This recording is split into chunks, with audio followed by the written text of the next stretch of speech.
This is the Hello World podcast, where we talk about habits of success, habits of excellence, entrepreneurship, leadership, learning and development, and outlook that will help us succeed through life. This is Louis Banta, CEO and Chief Trainer of Learning Just Made Better, or LJMB.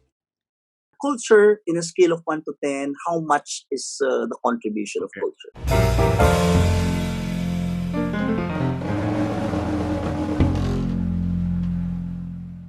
I would say it's like a 8 to 9. Very important.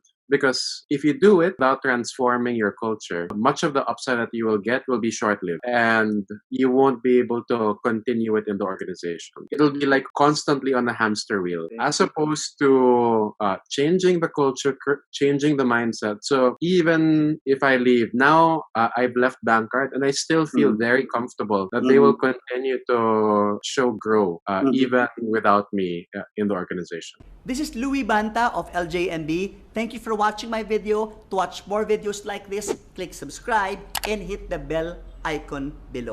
If you like this video, please give it a thumbs up, comment down below, and share it to others.